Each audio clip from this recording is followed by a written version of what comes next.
Dari kemarin-kemarin kita masih bertanya siapa kira-kira striker yang akan bergabung dengan timnas Indonesia. Oleh Romeni jelas nggak jadi. Kemudian Mauro Zylstra juga belum bersalaman dengan Pak Erick Thohir. Kemudian striker Liga 1 juga masih kadang-kadang suka angin-anginan kalau bermain untuk timnas senior. Terus kemudian ada satu pemain muda yang oleh sebagian orang itu dianggap mulai pantas untuk kemudian dimainkan atau dipanggil ke timnas senior. Ya, untuk mengisi slot satu striker atau penyerang bertipe nomor 9 yang belum ada di timnas Indonesia. Pemain yang akan saya bahas ini adalah Jens Raven.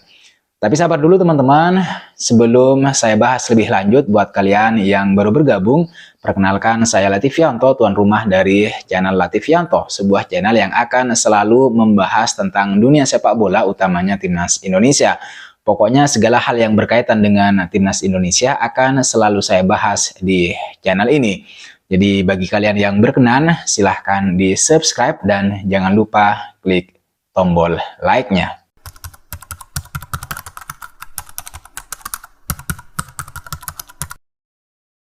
Ada sebuah pertanyaan begini, apakah setelah tampil gacor bersama timnas U20 di kualifikasi Piala Asia U20 tahun 2025, Jens Raven bakal dipanggil oleh Shin Tae-yong untuk bergabung ke timnas senior Indonesia di laga melawan Bahrain dan Cina pada tanggal 10 dan 15 Oktober nanti? Jawabannya, pemain muda ini sepertinya belum layak untuk bergabung dengan timnas senior, terutama di lanjutan putaran yang ketiga kualifikasi Piala Dunia 2026. Kalau kita lihat secara pencapaian gol, pemain ini memang memiliki catatan penampilan yang impresif bersama timnas U19 atau U20. Di Piala AFF U19 tahun 2024 misalnya, Jens Raven keluar sebagai top skor timnas Indonesia U19 dengan mengoleksi 4 gol.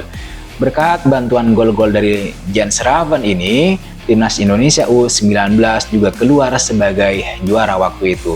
Selanjutnya di kualifikasi Piala Asia U20 2025 kemarin, penyerang bertinggi 188 cm ini juga mengambil peran besar, di mana dia mencetak masing-masing gol di setiap pertandingan, yaitu saat timnas Indonesia U20 menang 4-0 atas Maladewa, kemudian menumbangkan Timor Leste dengan skor 3-1, dan kemudian saat timnas U20 bermain imbang 1-1 versus Yaman.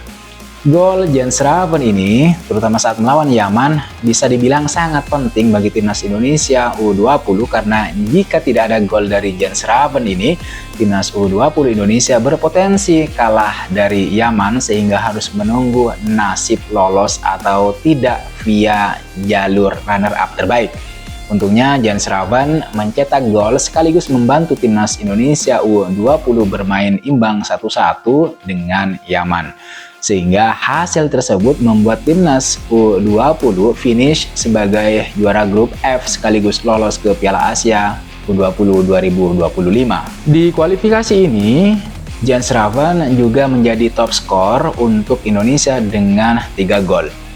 Pelatih kepala timnas Indonesia yaitu Shin Tae-yong juga menilai bahwa kemampuan Jens Raven sebagai seorang striker finisher masih terlalu mentah untuk masuk ke timnas Indonesia senior.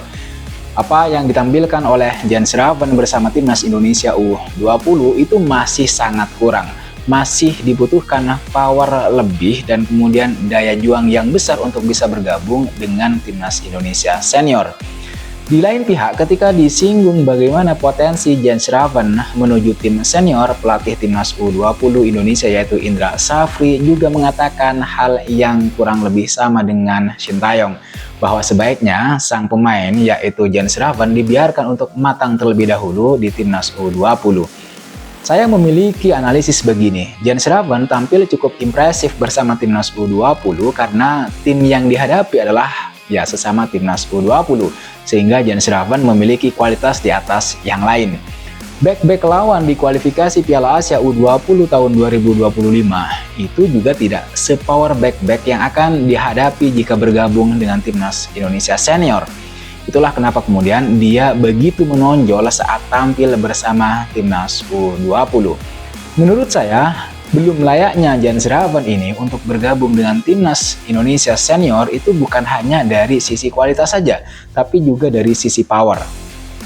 Kalau kita lihat selama 3 pertandingan di kualifikasi Piala Asia U20 kemarin, terutama di laga terakhir melawan Yaman, Jan Schraven sudah sedikit kesulitan untuk berlari bahkan ketika permainan baru berjalan hingga menit ke-60. Jan Schraven sudah terlihat kelelahan, keletihan, dan beberapa kali harus diteriaki oleh pelatih Indra Safri dari pinggir lapangan untuk kemudian mendatangi pemain lawan yang memegang bola untuk duel dan berlari dengan pemain lawan. Itu yang diteriaki oleh Indra Safri.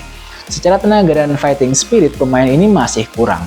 Pemain ini masih belum cukup kuat untuk kemudian bermain dengan intensitas yang cukup tinggi sepanjang 90 menit. Tentu inilah yang menjadi catatan kenapa Shin Tae-yong mengatakan bahwa kalau kemampuan dan daya juang Jan Schraven cuma segitu katanya gitu ya, maka dia belum layak untuk bergabung dengan timnas Indonesia senior. Di timnas Indonesia senior, seluruh pemain dituntut memiliki kekuatan fisik yang prima untuk terus bergerak dan berlari selama 90-100 menit. Pemain dituntut untuk memiliki tenaga dan daya juang yang besar untuk berduel dengan pemain lawan. Karena lawan-lawan di kualifikasi Piala Dunia itu bukan lawan-lawan enteng yang jago kandang, tapi mereka adalah pemain-pemain yang sudah bermain di level dunia.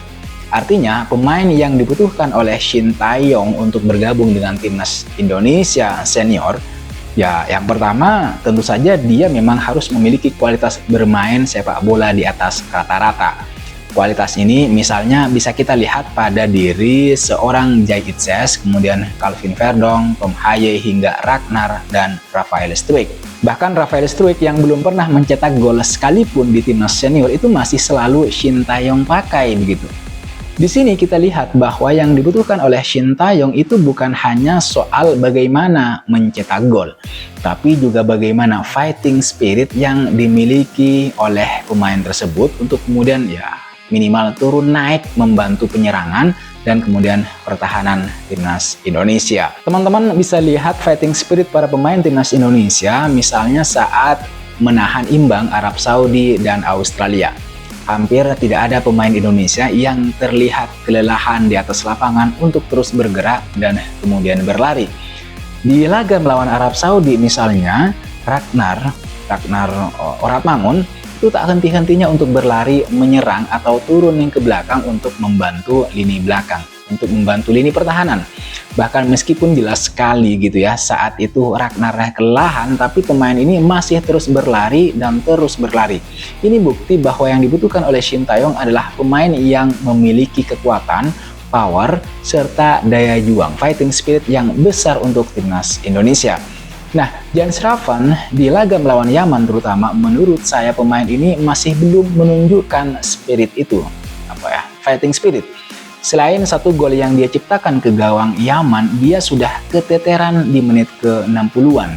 Yang menurut saya itu bukan tipe-tipe pemain yang dibutuhkan oleh Shin Tae-yong. Tapi tenang saja, karir Jan Schraven ini masih panjang. Dia masih harus terus berlatih dan mengembangkan diri. Dia harus terus bekerja keras untuk menjadi striker yang matang agar bisa dipanggil ke timnas senior.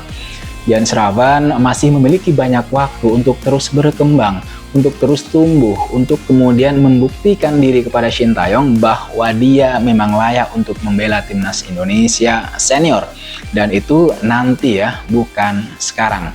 Apalagi sekarang timnas Indonesia sedang fokus mempersiapkan diri untuk menyambut laga melawan Bahrain dan Cina, di mana Indonesia sudah ketambahan 2 kekuatan baru, yaitu dengan hadirnya Mads Hilgers dan Eliano Reinders. Mudah-mudahan dengan ketambahan 2 pemain tersebut yang sudah disumpah pada tanggal 30 September, Indonesia bisa meraih kemenangan di laga tandangnya kali ini agar bisa terus melaju di putaran yang ketiga dan kemudian bisa lolos ke Piala Dunia 2026. Saya kira itu teman-teman yang bisa saya bahas di video kali ini. Terima kasih sudah menonton video ini sampai selesai. Dan di akhir video ini saya ingin mengucapkan banyak terima kasih buat kalian yang sudah subscribe, buat kalian yang sudah memberikan kritik, saran, dan masukannya. Jangan lupa like, komen, dan subscribe. I'll see you pada next video.